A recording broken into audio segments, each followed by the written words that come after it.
Okay, so we are live. Hello, everyone, and welcome, Douglas. Hello, greetings to you. Thank you so much. So let's just give it a few moments for people to join in because we are live, and Sure, then we'll get started. absolutely. Douglas, how are you? I'm doing well this morning. For me, it's this morning. Yeah, for you, I'm it's the morning.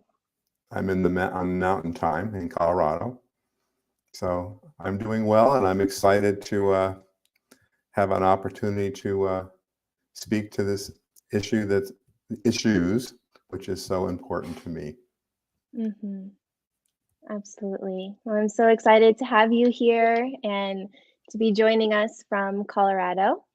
And so we'll go ahead and get started. Okay. So my name is Lauren, and I am joining from Indianapolis, Indiana. And so for those of you that are new to the channel, I work as an energy healer here in Indianapolis, also remotely.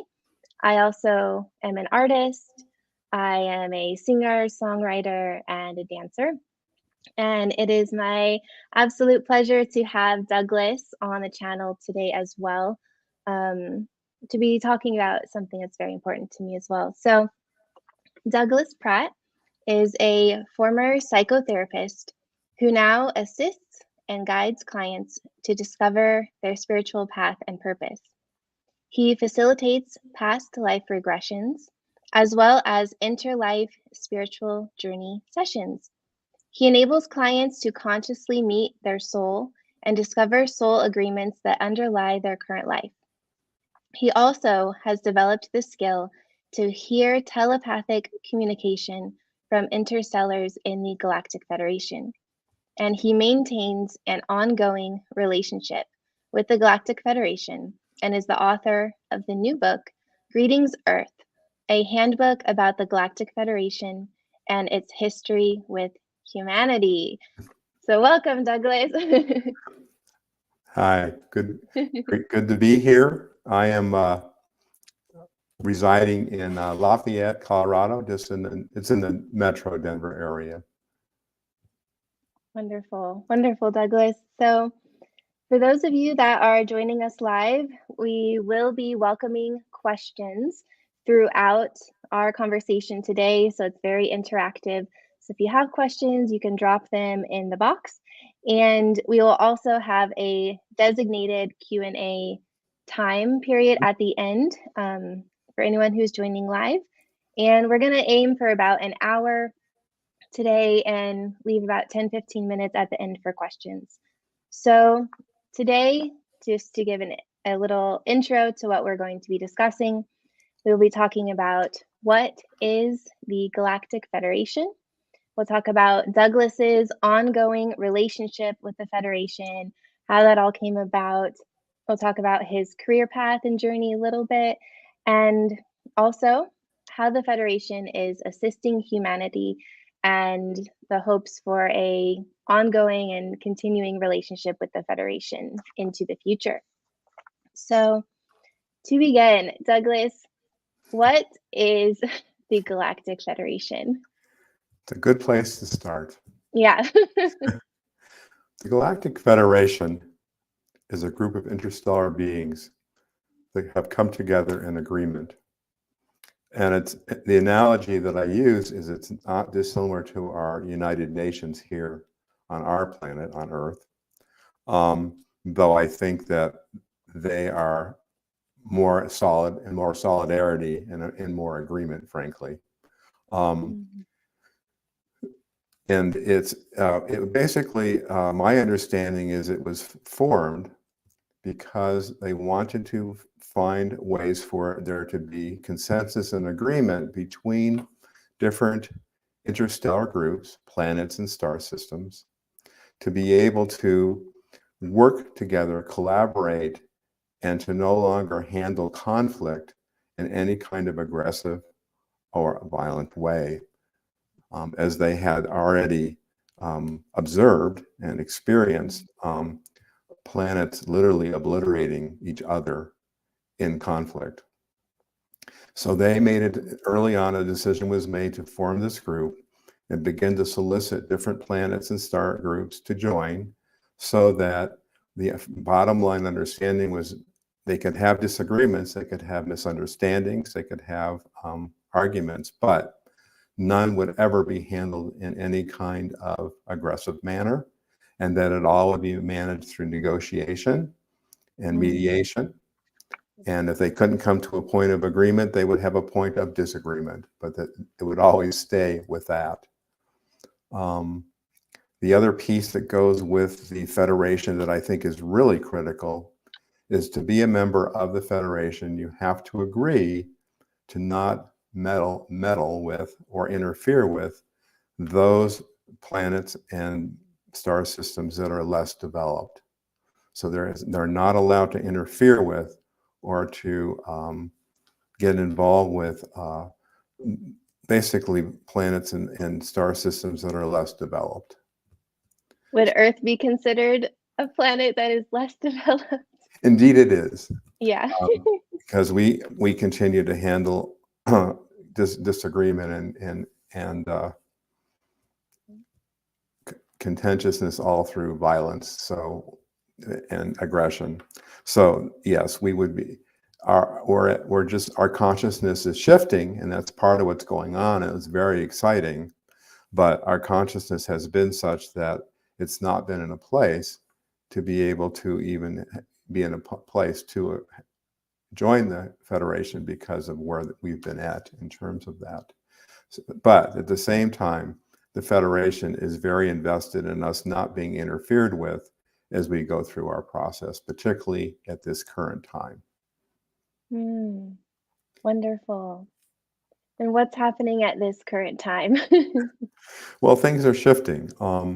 There's a lot going on. Our consciousness on the planet is in fact shifting. What that means is our actual vibration is going up. So we are moving to a higher level of vibration, and we are moving out of the third dimension and beginning to move towards what they call the fifth dimension, which is a higher place of consciousness and a place of where folks would be able to be in a very different level of interaction and understanding about things. One of the things that's going on the planet here is that the fear, or what can be called the fear virus, is an epidemic here. We're full of fear, and fear manifests in ways that is not advantageous to moving forward, for sure, and sometimes not in our advantage to existing. And there's lots and lots of fear. Moving into the fifth dimension, my understanding is fear will have not nearly the toehold that it has here in the third dimension. So it's very exciting that we're beginning to make that transformation from fear being such a central component in the third dimension and moving towards this fifth dimension. And the Federation is very invested in that transformation and is quite involved with supporting that, and plans to give us guidance and mentorship as we continue to move in this direction of transformation. And is there a reason they're so invested specifically in Earth, in comparison to other planets? Is Earth special at all? Like, what's happening here? It's a good question, and it's a tricky one. Let me see if I can try and answer it. My understanding is there are several different planets that are similar to Earth in the galaxies and universes. But Earth, the Federation has been involved with and had a relationship with Earth very long-standing. So they have a particular investment in humanity surviving and moving forward in this, what I call the fifth dimension. It's called the ascension. There's different phrases for it. And I wish I could describe to you better what that will look like, but in truth, I don't know more than what I'm sharing, because they tend to stay in the now and not get us terribly ahead of ourselves. Absolutely. Great, thank you. So when you're referring to these beings in the Galactic Federation, you're not using the word alien or extraterrestrial, you refer to them as interstellars. Can you explain why you use this word? Well, it's a word, and I don't know if I don't think I came about. That probably was given to me, but it's a nice phrase that captures all sentient beings of the stars. All that actually would include us, Mhm. and it doesn't have any negative attachment to or any fear attached to it. The word alien has all sorts of fear attached to it. Um, and negative feelings and tone. Extraterrestrial is much better, but it's also, again, the phrase is saying someone not from Earth. So Right. it's Earth centric. So interstellar moves past that and just is inclusive of all sentient beings that exist all through. And I keep using universes and galaxies because that is the truth of it.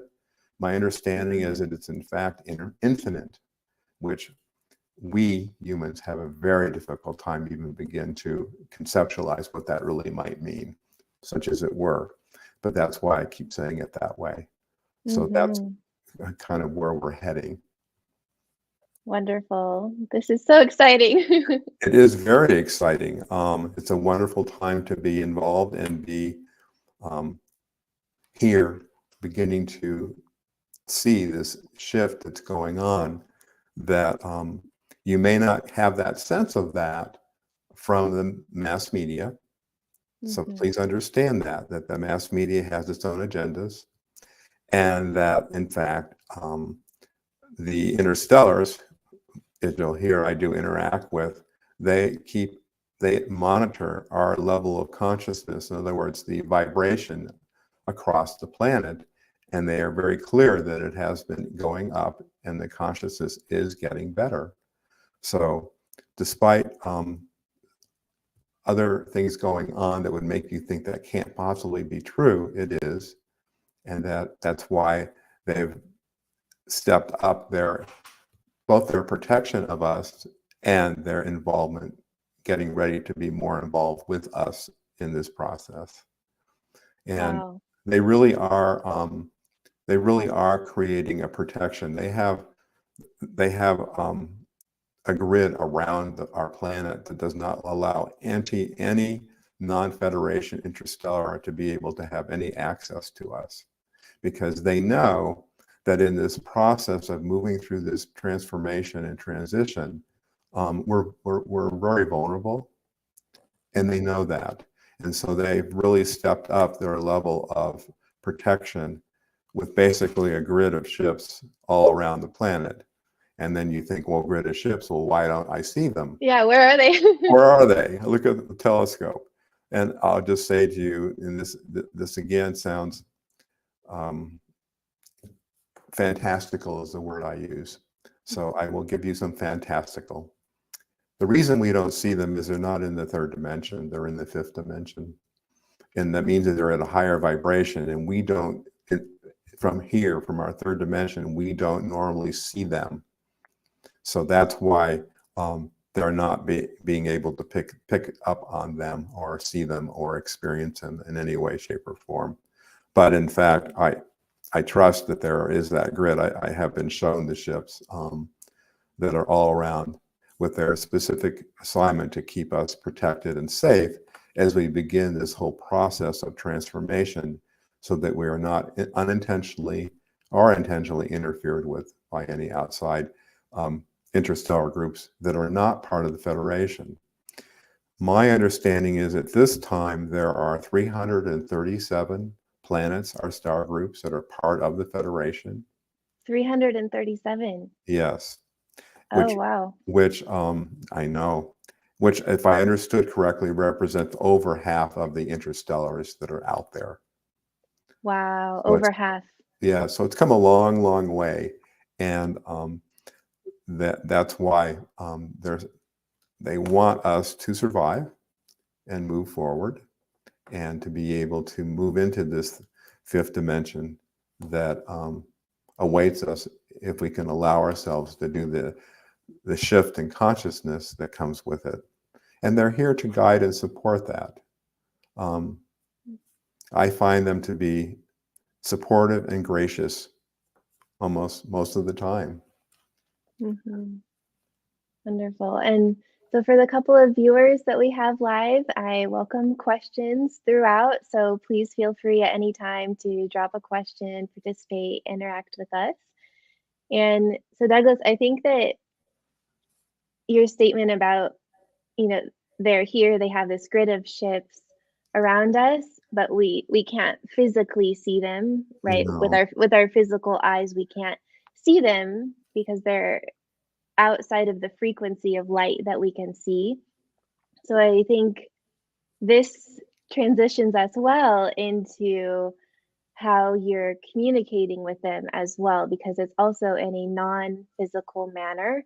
And I think this piece can be a little bit difficult for people to understand, because I would say the majority of people are not accustomed to or used to having these sort of communications and interactions in the non-physical. So I want to ask you a few questions about how you're communicating with them.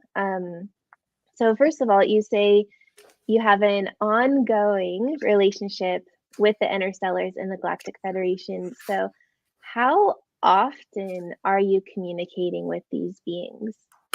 At this time, I communicate with them no less than once a day. I have an ongoing relationship with the current commander of the Federation ship and Federation, and I check in with him on a daily basis during my meditation.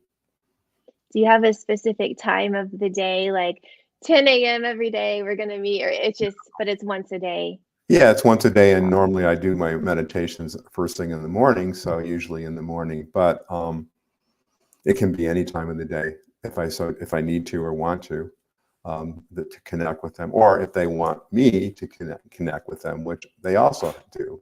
So They can page you. they page me, and people are thinking, yeah, they page you. Okay, let me tell you the two ways that they get my attention if they want me to move into a meditative state and check in with them. The most interesting one is I have a water bottle, 5-gallon water bottle in my kitchen. They will gurgle it. They will make it bubble with nobody there, at least not in the third dimension. So I'll be sitting on my couch in my great room, and all of a sudden in the kitchen, the water bottle will gurgle. Secondly, and they don't do this as much now, but they can, they buzz, they cause a ringing in my right ear. So right ear for me means the interstellars are wanting to chat with me, or they gurgle my water bottle. A lot of that happens late at night when I'm sitting by myself. So they do gurgle that water bottle, and I'll go ahead. I can sit where I am, but I like to go into my office, and we're creatures of habit. So I go in and sit on my couch, close my eyes. I take my ego and my mind, and I encourage them to go sit with somebody like Archangel Michael so they can take a break. And then I go ahead and in my mind's eye, I can't tell you how I do it. I know that I do it. I literally go in my mind's eye I go to Toth, who is the current commander of the Federation. And I must be keyed on his vibration because I go wherever he is.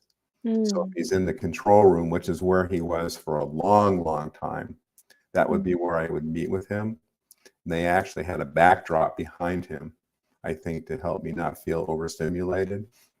And so these days, I'll go wherever he is, and I'll go, "Oh, where are you now?" And sometimes he's in a meeting, sometimes he's walking down a hallway, different kinds of things. But and then we are able to communicate. I guess the word I would use is telepathically, because that seems to be, I mean, that is in fact the truth of it. And we can have an interchange and a communication between the two of us. And I don't know how better to describe that. It's all in my mind's eye as I sit on my couch in my office as I'm connecting with them on the Federation ship. And it is fantastical. But at this point, I'm pretty comfortable with the truth of the matter for me. Yeah, that it's real. Oh, yeah. Yeah. I mean, the bubbling of the water bottle always helps. And To have that someday I physical. want to know how they do that, but they do. hmm It's very funny. Yeah. Yeah, so from their frequency or dimension, they have the ability to manipulate our matter They through like do. the bubbling. Yeah. They do. And I think it's also important for people to understand that, like, Douglas is communicating through the consciousness field, that every single thing, every being, everywhere is connected through consciousness. And that's helpful to understand, right? That he's able to see through his mind's eye and hear and connect with people anywhere. And, similarly, when I'm doing energy work or an energy healing session, I can also connect with them from anywhere in the world. So I feel like I have that understanding that everything's connected across, the entire universe. So Douglas is able to tap into that and have these communications. And I think that's so fascinating. And anyone can learn and develop the ability to do this, Yeah, right? and I wanted to say exactly that. I understand you think, how in the world? And I understand that, but know that you actually have the capacity within you to do so. It's wired into your DNA. It just hasn't been activated. Um, Mhm. and our mind and ego get in there, unfortunately, and um, mind and ego are very into what you can touch and what you can see is what's real. So sometimes they take a next step and they block things that aren't from the third dimension, because they get uncomfortable and not easy for them to allow. So that becomes Mhm. part of why it can be challenging for us to be able to do this. And what I can do today is, I want you to hear, in no uncertain terms, is not where I started. Absolutely not. Um, Mhm. when I first started connecting with any kind of non-physical being, it was through my intuition. I Hmm. felt them, I sensed them. I neither heard them nor did I see them. Um, Mhm. so it was a long process to get from there to where I am today, over 10 years. So patience and practice Yeah, makes and it. yes, but if it's something that you're invested in, start putting it out there that you would like that to happen, and Mhm. that will help. Um, so you have to just put it out to the universe or the beings that you work with, if you do, that you want certain experiences and to be able to connect more and understand more. And they will begin to try and assist you to take you from where you're at and move you forward in that process. And I think it's also important to note that they're very eager and excited to connect with us. It's not just special people like you or, people here or there. It's like they really want to connect with all of us right now, and anyone can develop that ability. Yes, everybody has has a spiritual guide, a primary spiritual guide. But in truth, we have spiritual teams, which includes our primary guide, but also others as well. We all have them, whether we know that or not. It's part of being an incarnated being on our planet, that we all have that. It's one of the reasons you see my name in the spiritual architect. It's because I have my role now, as I move past being a psychotherapist, is connecting people. In other words, helping them build connection to their spiritual team, their spiritual guides. Because in that connection, you begin to get information and understanding about a bigger picture than you may have thought it was prior to that time, when you were only thinking about things in the third dimension. Yeah, where there's more than just meets the eye. There's more than just what we can see with our physical eyes. Absolutely. So Can you describe the first time that you met an interstellar being? What was your reaction and what message did they have for you? And around what time period was your very first interaction? That's a good question. I think I'm trying to track that down. I'd say 10, 12 years ago is when the Okay. first contact occurred. Now, I was already working with a colleague of mine, Lori Hewitt, with connecting with non-physical beings, but we were connecting with spirit, guides, once in a while, a loved one who had crossed. That was kind of who we were interacting with. And she had the capacity to, she's clairaudient, so she could hear. So she was able to hear them and see them, whereas I was just sensing them. And we were doing sessions and getting information about ourselves and things that we needed to address to be more clear in our own ability to connect. So addressing emotional things and historical things, either from this life or from other lives that we needed to, clean up, to take care of, to clear. Mhm. So we were doing that kind of work together, a collaboration. And one day, she says, "Someone's here." It's like, okay, that's not new in itself. Yeah. And then she says, "He says his name is Galador, and he's from the Galactic Federation, and he's going to be working with us." And you're like, "What the heck is that?" And it's like, sure, okay, yeah, I got it. I hadn't a clue. I had no idea what he was talking about, who he was, none of that at that time. And that was pretty much the tone of the contact. It was brief. Mhm. And honestly, at that point, I just let it go. I didn't have a place to put that in how I understood things. I just didn't even, I just kind of dropped it from my conscious memory. Mhm. And it would be only time, over time, he began to appear, gurgle my water bottle, or buzz my ear more frequently. And Mm. it changed. At some point, I don't know when, it's, you think back and you think, how did that happen? At some point, I began to hear him, and Hmm. not with my ears, but in my mind. So it was Mhm. telepathic. And at first, it was just a word or two. It was short, it was brief, it was like 3 words. Um, but his contact began to increase, and my ability to communicate with him got better, and I began to be able to hear longer, a sentence, a couple of sentences, and then that moved into getting to like a whole paragraph. But that took, for me, it took, I don't know, years maybe for that to happen. Okay. So, but that's how I went from the beginning of that to beginning to have more connection. And until most recently, I have not had any visual.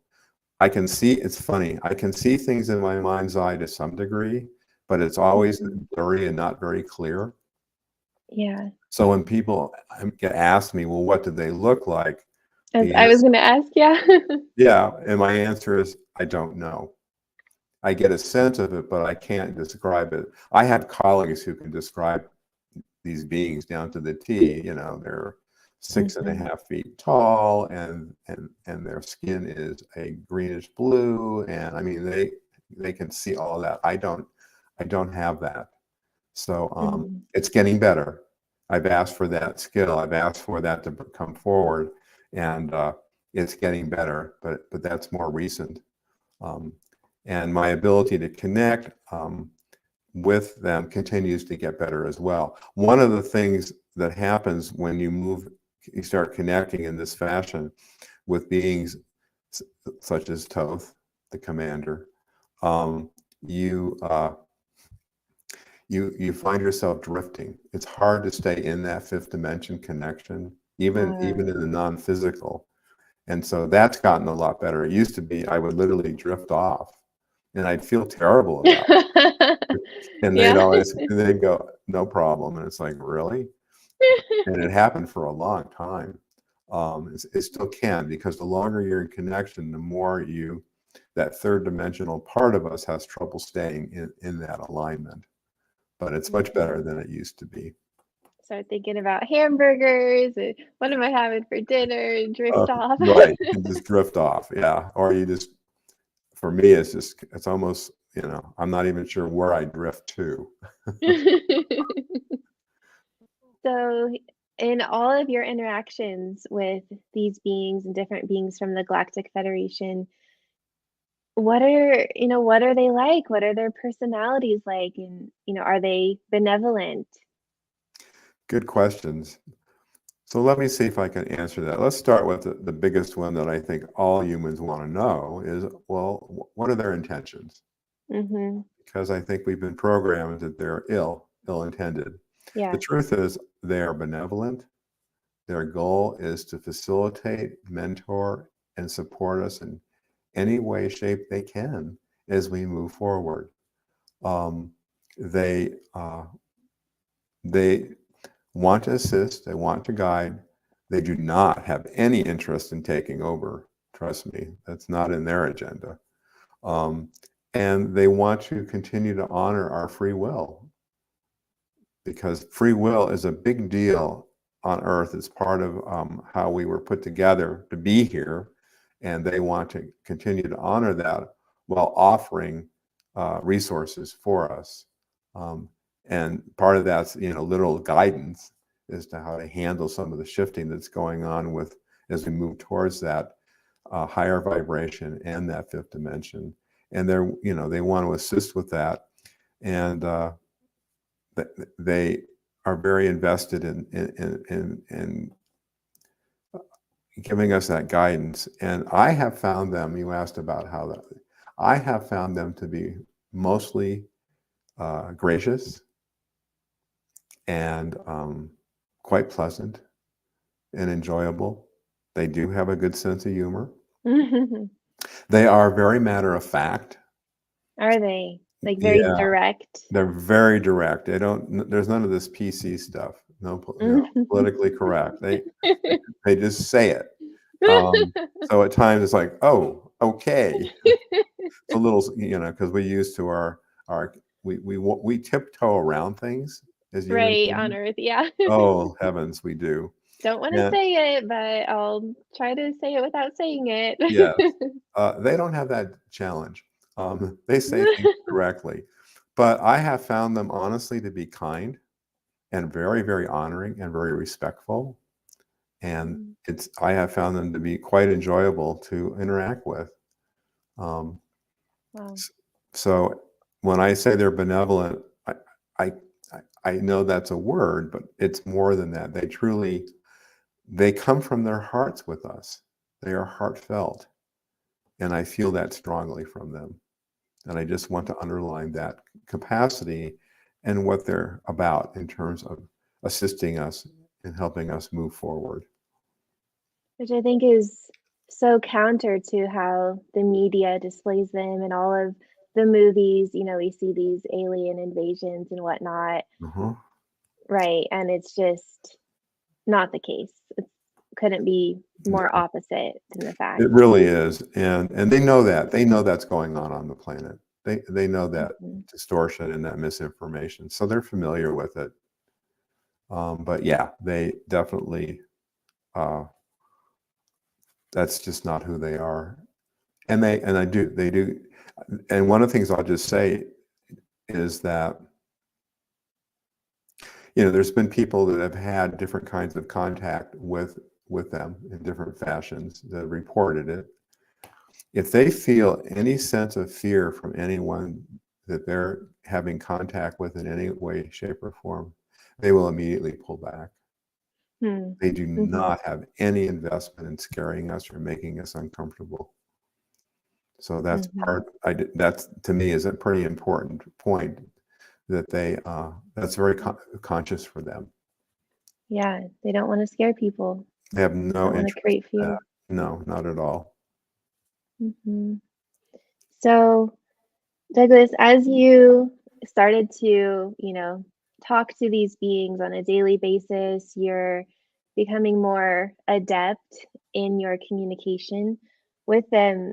So you describe in your book that they wanted to interview you and ask you about humans.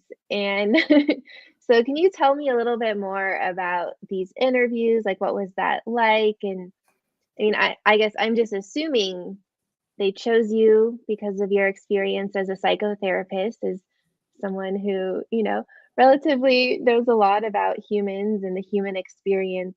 So, am I correct in assuming that that's why they chose you for interviews? And, what were they asking? What did they want to know about humans? Well, let me see if I can try and give a context for another fantastical piece. After I started working with, at this time it was Galador. Galador was the Federation commander prior to Toth. And in the process, he did retire and Toth took over. But he would page me, Gurgle, my water bottle, and I'd come up and go join him on the ship. And I'd say, "What's up?" And he'd say, I want to introduce you to some new interstellars." And I go, "Okay."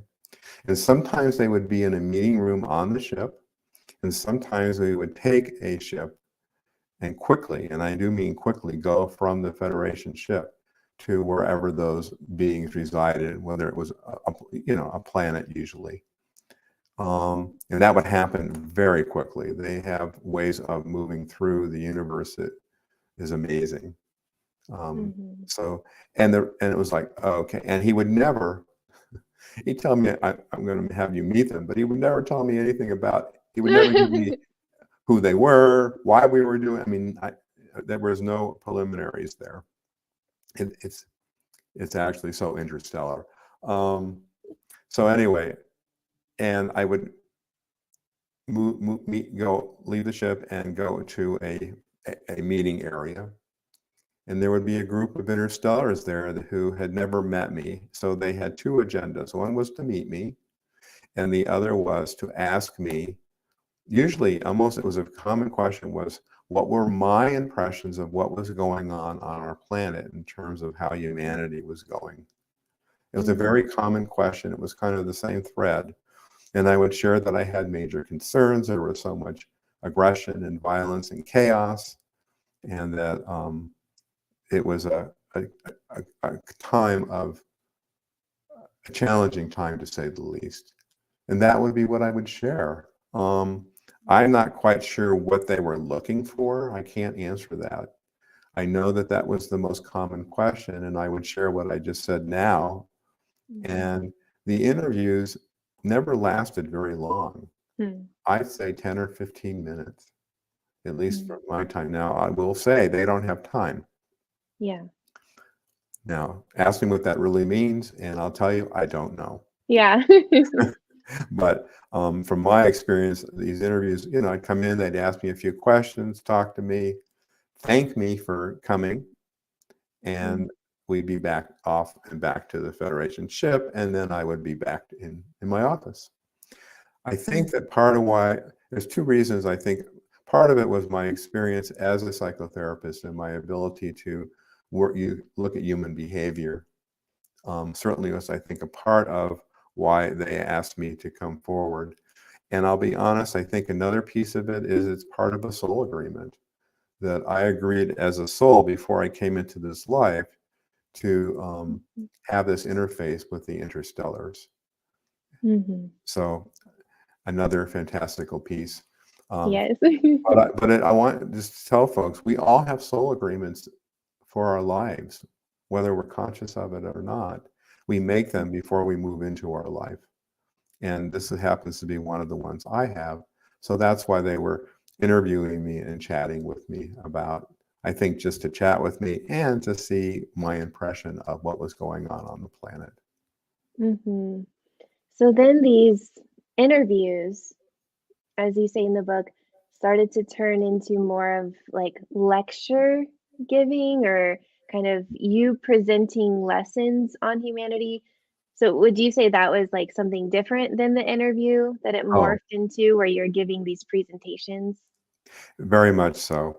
I got a Galdor bubbled me. I came up and he says, "We would like you to start mentoring interstellars about Oh my God. human beings, human feelings, human interaction." And it's Oh like, my and, God. and I go, "Say what? Where do you even start? What are you?" Anyway, yeah, are you talking about where do you start? And he said, "Yes, we would like you to do that so that they have more of an understanding about human beings and humanity." And it was like, okay. So then I had to, and so they started me with a small room, a group of 15, and I had a member of the Federation accompany me to those meetings. She was Syrian, which Hmm. I had to figure out. It took me a long time to figure out because she wouldn't tell me because she didn't Hmm. think it was important. Anyway, and I asked her name, and it became clear to me that I couldn't understand her name for anything, so I called her Penelope. Mhm. Give her an English name that we can Yeah, I was like, understand it. and they just laughed. They said, "Sure, call me Penelope." Anyway, Penelope would take me to this. She would take me to the meeting with these interstellars and say, "This is Douglas. He's here to um, help you out and giving more understanding about human expression of human feelings and human relationships." And I kind of put I put together a coursework with them, and I would give them assignments to go watch certain movies, and don't ask me how they found them or watched them, but I think Yeah. they did. Right, those are the pieces you think, now how did that happen? Yeah, do they have Um, Netflix? right. Well, you wonder. Anyway, I did ask them, and I just picked them arbitrarily off of ones I was watching at the time or we had fun with. Partly was to show a little bit of our humor, but also I wanted them to see the confusion of human relationships, because that was part of what I felt that I needed to do, is that there are feelings, there are expression of feelings, but none of it's logical, which is very confounding for them, and Mhm. that it's not sequential. We can go from 0 to 10 pretty quickly sometimes around our feeling states, and that just baffles them. They have feelings, but not nearly as powerful, as intense as we have them, because they're wired differently, and also they're not in the third dimension. Mhm. And so I would talk, so I use some of the movies as case in point to talk about a different interaction and say this happened, and you can see nobody understood what they really were upset about, but they were upset, and just begin to try and make it clear to them that it wasn't clear. It's just the nature of human interaction. That's part of why we have so much trouble in our human interaction communicating, because we aren't very clear with ourselves or with others. So my mantra to them was, if in fact you have a chance to interact with human beings, just because you don't understand what's going on doesn't mean it's because you're an interstellar. And I said, if there's others in the room, check around. You will see others that do not get it as well. Yeah. So yes, I did. They had me the first group, and we had fun. We laughed, and I laughed at myself and because I was so anxious. Oh, I And can imagine. and I just said that to them. I said, I am so nervous being here, and we just laughed about it. Because I would do silly things, and it was it was fun, which Wow. totally surprised me. And Yeah. then one day, Penelope said, "This group is done." And as Mm. typical they are, they isn't like, "You're going to finish on the 10th of November, and that will be when we're done." No, they come in and say, "You're wrapped up." You go, "Oh, okay." And they said, "And we have another group for you to work with."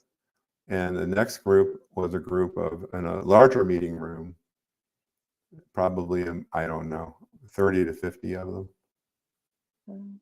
And same thing. And by then I had my, my learning plan down. So Mm-hmm. I used the things that I used before because it seemed to work okay, and worked with them. And then the same thing happened. And they said, okay, you're done with this group. And then the next group was in a large meeting hall. There must have been 250 beings in the room. Oh my God. Yeah, right, right. I mean, have I ever done that? No. Woo! Yeah, So, I be mean, overwhelmed. they were in tears. I mean, and I did that with them. And the same thing they told me that when I was wrapped up.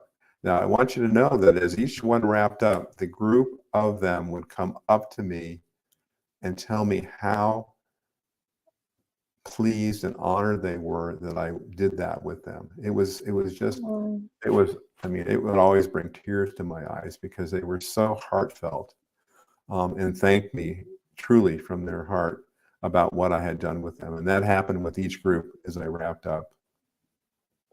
wow. And they actually gave me gifts. Um, Oh. yeah, I mean, I don't even, I mean, the gift I got, the first one was, and I can't explain it because, I don't see really well. And it's Mm-hmm. a gift that can't come back here because it's in the Mm-hmm. fifth dimension.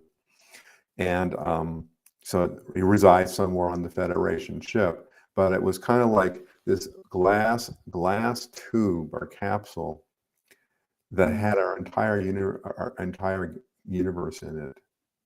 Oh, wow. And I had the sense that you could go into it. And if you went into it, you would go where you went in it. Wow. Yeah, I mean, that didn't happen, but Yeah. I had the sense that what I was being given was a very powerful gift. Um, and somewhere along the line, I'll get to figure that out. But that Yeah. was, I mean, they were just that's how pleased they were. So it was just, Um, it was very touching. Yeah, so yeah. as much as I questioned about exactly what I was helping them with human interaction, I, I, I, I went ahead and just went with it. Wow. Yeah. That is so amazing. Was, and I mean, again, it's all fantastical, and it's like, really? Yeah, it's and I would have these interactions with them, and they always were so gracious. It was just really delightful, and Wow. we would laugh about misunderstanding about human interaction, and and we would use my interaction with them as an example of As an example. right. So it was Oh, wonderful. And so wow. that went on for quite a while. I don't remember how long. I actually took notes at that time, several months. Mm, And then that stopped. They had done I had done what they had hoped for me to do. wow. So in your book, you say once those lectures, lessons stopped, they called upon you for another Oh, that's role right. Yes, and they asked you to start coming in to mediate disagreements between beings. Is that accurate? it is accurate.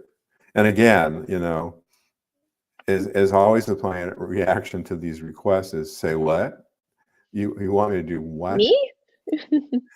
And apparently, and this goes back to both my interface with when I mentored those different groups and when I did all that interviewing, they felt that I was,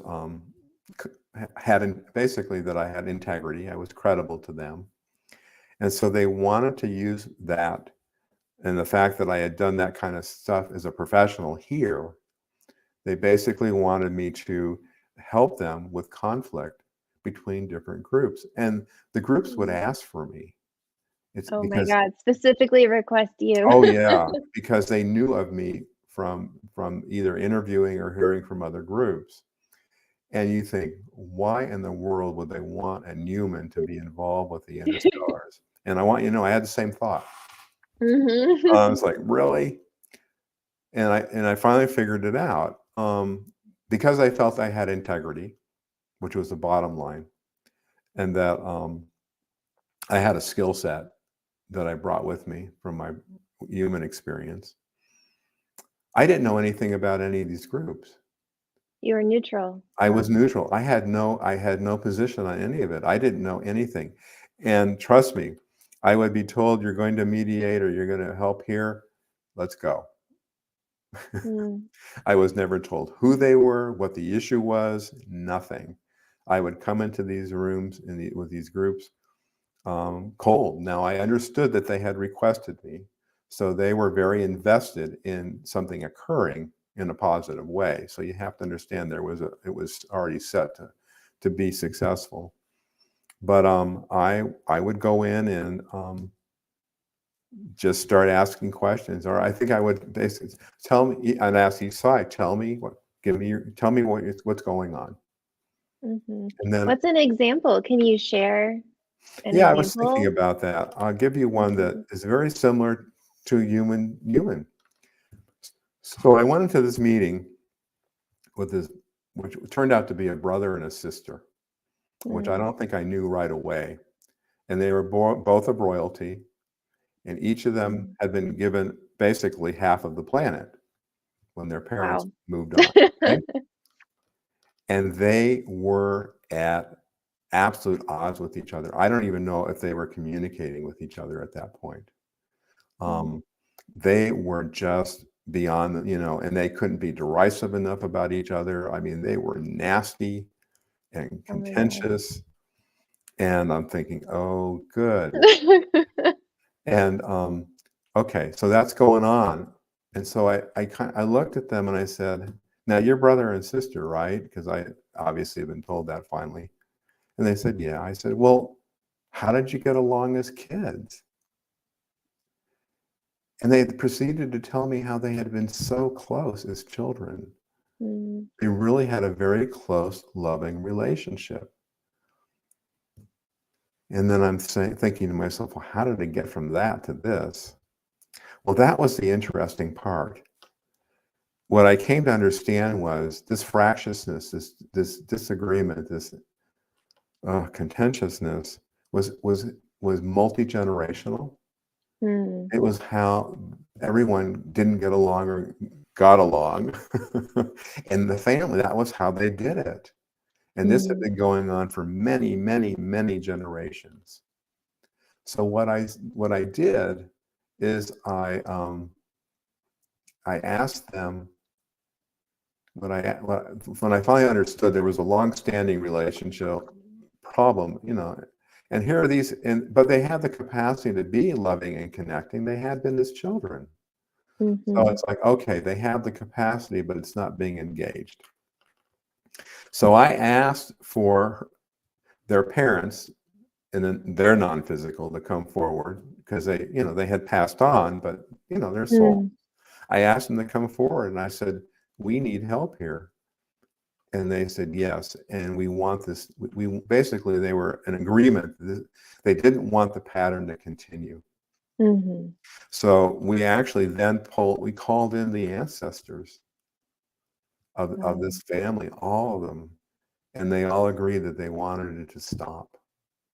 Wow. And so I don't know exactly what they did energetically, but I know they shifted it, which then allowed the brother and sister to totally shift in how they saw each other, because they no longer had the burden of that familial pattern, and the multi-generational pattern. And, Mhm. they, Wow. and in doing that, suddenly they could feel their love for each other again. I mean, it was very touching, and there were Wow. tears. I mean, they were in tears. Um, and they realized that this was not how they wanted to do this at all, and that they wanted to get along and begin to share their technologies and share their land, the whole 9 yards. And it was this Mhm. incredible transformation. And I'm trying to think, one of them, maybe both of them, I don't remember. One of them approached me later and thanked me heartfelt for what I had done. Because Wow. it was so dramatic and so different. It was really it was neat. And Wow. as you can hear, it's not very different from the conflicts that happen within our own lives and Yeah. families, multi-generational patterns and that sort of thing. Mhm. Yeah. Yeah. Wow. That's that's huge. What Yeah. a very important role that you were given during that phase when you were doing these Yeah, it mediations? was delightful. Once I began to realize I didn't have to know anything and I just had to figure it out. Mm-hmm. I just quickly share one more example. I went into this one group and intuitively I knew they had asked for me, but they couldn't let me be the expert. Okay. Not that I ever really was. So I spent the whole session saying, I don't know if I really can help you, but would you tell me a little bit about this? I'm not sure I'm useful for you, but can you do that? Well, what do you think? I don't, this is an idea that I know is kind of out in left field, but what do you think if I did? And I mean, that's how I kept diminishing myself to them because they had to hold the floor. And I did this the entire session. And it worked wonderfully. It worked. It worked. It worked. I've I been finally around got done people and like they said, that. oh, well, okay, we'll try that. And it was like, well, I don't know if it'll work, but would you go ahead and give it a shot? Anyway, I left that session just chuckling to myself and Wow. thinking, did you really just do that? It's like, yeah, It worked. it did work. So So, wow. So, are you still doing the mediations, or that's kind of ended and you're on to other things now? I'm on to other things now. Yeah. And so, yeah, I haven't been Mhm. called to do that in a long time. I- It doesn't mean that I wouldn't be, but I haven't. Yeah. Yeah, Things have evolved. they have Yeah. more focused on towards more of their involvement with just wanting to be involved with our transformation and our transition. Mhm. And they're Which I really, think led to them requesting that you write this book, right? And yeah, another one of receive these those, messages. lots of preparation. You need to write this book. And it's like, okay, and what am I writing about? Oh, you're going to write about the Galactic Federation. And it's like, I don't know almost anything about I mean, I know something, but I don't Sure. to write a book. And they said, you'll have help. And it was like, oh, good. I hope I have lots of help. Yeah, I need help. It's like, sure. Anyway, Galador, who had been the previous Federation commander, who had first come and connected with me, was my first getting help. Hmm. And basically, he helped me showed me how to, I was moving, I mean, I already knew how to take my mind and ego, move into an altered state. But basically, what I was doing is doing that, connecting with Galador in front of a keyboard, and he just started dictating to me. Mhm. And I just typed. So it's like he's sending you an email, but through you. Through you. Yes, through me, right. So he would communicate, and it's the first chapter of the book that I would end up putting together. And I had him and 4 other interstellars that we have the chapters in the book, of which 4 out of the 5 were through this, what I shared with you, typing at the keyboard. Wow. Yeah. Wow. And we So have a comment from Sherry. Loved this conversation. Thanks for all the work to both of you. Thank you, Sherry. yeah, that's nice. Thanks. That's very sweet. Yeah. And so I think she was the only one that was joining us live. I'm not sure if I'm seeing it accurately. If there is anyone else on here, please feel free to drop your questions in now so that we can address them. And otherwise, we're going to kind of move into some main takeaways and messages from the book Mhm. as we kind of start to wrap up here. But please, if there's anyone on live, we welcome your questions. Okay. Well, the book, it's called the Handbook for a good reason. Handbook. It's only it's about 100 pages, and it's communication from 5 different major players on the Federation, on the Federation ship, who want to communicate to humanity, to human beings, about the Galactic Federation. And each chapter has a tone and a feel that goes with that particular being. Mm. Excuse me. And it's different. Each one feels different because they're different beings, and Yeah, they have a different different personalities. there's a lot of overlap. If you really look at the message, there's a lot of overlap. They just say it in different ways. And I think the bottom line is they want to convey in no uncertain terms, they have a long-standing history with humanity, and they're here in a very benevolent fashion to assist and guide, mentor. They want to, their goal is to share their technologies with us that are appropriate and pass them on to those within our communities that are experts in those areas. Like if it's a medical device, then they would be sharing that with physicians or with medical folks. So they really want to take those technologies and share them as appropriate, and know that, again, that's their whole point. They want to pass them on. They do not want to become the experts. They want to facilitate our shifting and our abilities as we move forward. So that's their agenda, and that's probably the most strongest message you get from reading those chapters. There's lots and lots of other information in there. It's chock full.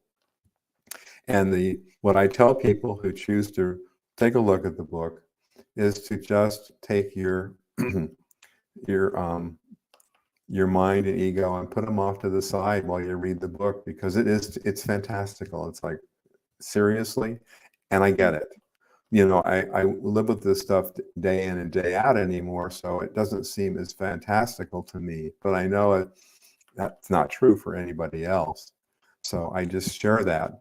Put your mind off to the side and your disbelief, your doubt, and go ahead and read it. And then afterwards, you can bring it back in and start to work through it and see what you think and what speaks to you, what makes sense to you. It's a lot to take in, isn't it? There's a lot in there. It really is. It's amazing how much material is in with the context of that book. I have my copy here, and although it is small, it is very dense. There is a lot in here. So I guess one more thing I'd like to touch on is, as they're here aiding Earth, helping Earth, wanting to assist us, I guess their goal is twofold, both for our benefit as Earth and humans, but also for the benefit of, other planetary systems. Is that accurate?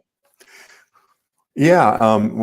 I know that this chapter is by a being called Oracle, who's on the Federation ship. That chapter speaks to wanting to have basically interstellars, basically have an exchange between interstellars and humans to go between their primary planets of origin, so everybody can begin to experience each other's experiences. So that's where they're hoping to head, and they certainly are wanting to share technologies. The other thing I just want to say, because I know it's important, one of our largest fears on the planet is the use of nuclear weapons. The interstellars have assured me that that will not be allowed, that they will disarm them. It will not occur. And honestly, that is certainly for us, because that would destroy humanity and the planet, but it also is incredibly destructive to their universes and their galaxies and their informational systems. And they do not want that to occur again. So they're very invested, both for themselves and for us, to not have that be possible or be employed. And I certainly believe they have the wherewithal and the technology to bring that about if they so choose. Absolutely. Yeah. That's also a message I've received as well, very strongly. Yeah, and I don't like to stop on that note because it's so daunting, but it's a reassurance that we have the space and room to allow ourselves to begin to entertain some of these ideas and concepts as we move forward and begin to realize we are bigger than we think we are.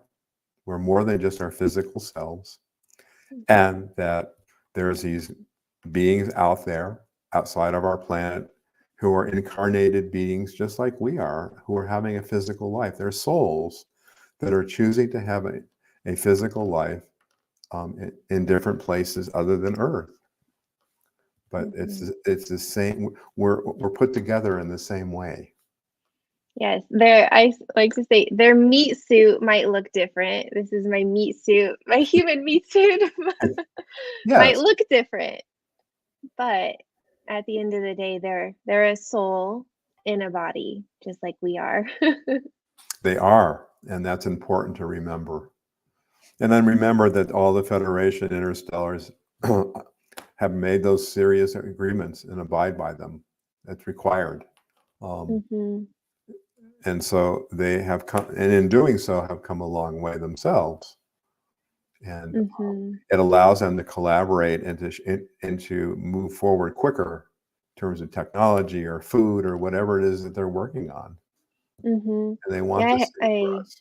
Go ahead. Yeah, I had written down here from the book that member planets of the Federation can request assistance on a number of different matters, as you just mentioned, such as creating a more nutritional food source, building a better defense protection system, improving interstellar ship technology.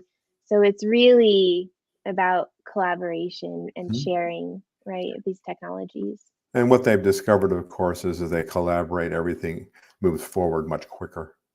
And so Yeah, why not do it together? Yeah. Well, and then modeling that, they model that for those interstellar groups that are not part of the Federation to begin to see that there could be a different way of existing, of having a very different life if they so choose.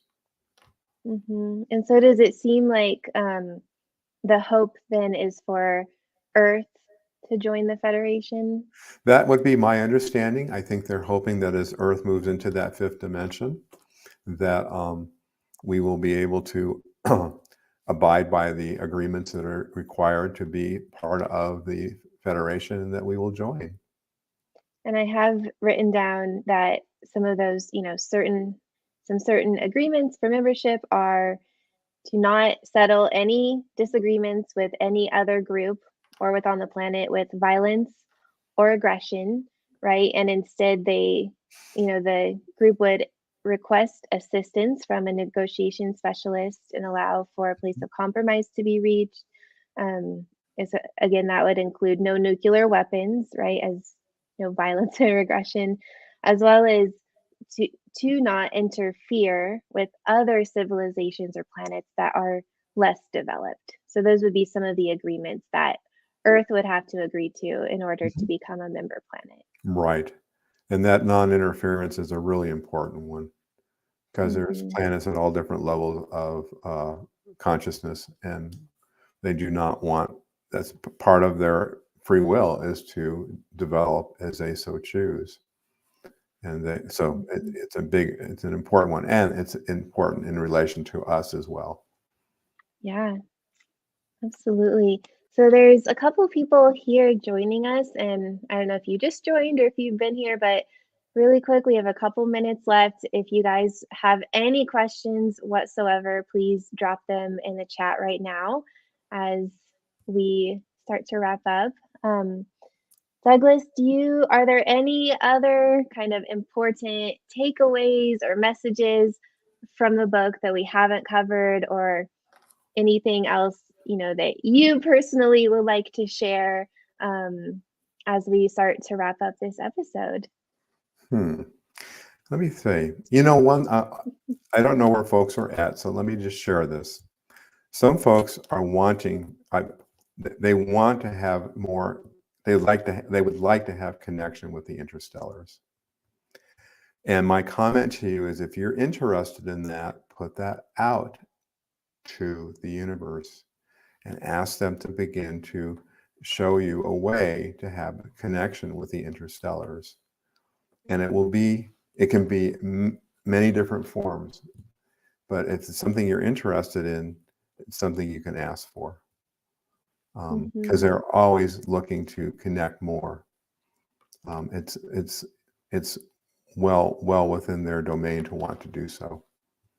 But again, Mm-hmm. they want that invitation because they have no interest in scaring us. Something I would recommend is Dr. Stephen Greer has created an app with a guided meditation that Mhm. you can listen to, and it kind of guides you to go into a deep state of meditation and to put out, your thoughts, Mhm. to connect to specific beings and say, "Hello, I'd like to connect with you in peace, in unity." So I use that meditation and it works wonderfully. I also just meditate and I'm able to feel the different beings. Um, I wouldn't say I'm at the point at all where you are yet, where like I can't hear specific words and I can't see them, but I will receive, I still receive what I would Mhm. consider as Right. messages and feelings and impressions from them. So I also am developing my relationship Mhm. with the members in the Galactic Federation. And again, anyone can do this and it's exciting and they're really wanting to connect, right? They're really here to aid, assist, to Mhm. help. Anyone can connect with them. Absolutely. hmm I think we're kind of circumventing the government and the media who might not be completely totally forward about the truth with these beings. So I think it's, all of us are taking it into our own hands and saying, well, we can make contact, we can connect for ourselves. Right. Yes, we can. Yeah. And just my comment is just don't take the mass media too seriously, and trust your intuition, trust your inner guidance. We all have it, and trust that. And trust that hmm what comes through, if it feels resonant and feels good, stay with it. If it doesn't, drop it, let it go. Doesn't fit you or doesn't fit you at this point. That's okay. It's all right. hmm So yeah, Yeah. absolutely. Wonderful. Any other last takeaways, messages that you have for anyone tuning in or watching this video later? Well, I just what I would say, I think I was just saying about it, if you listen to this whole um, video, then take what you heard today and run it by your own intuition and see what settles for you. And some things will, and some things won't, and that's okay. And trust that and see where it takes you. The challenge for us is to be open and to allow. And we have to help our mind and our ego to do that.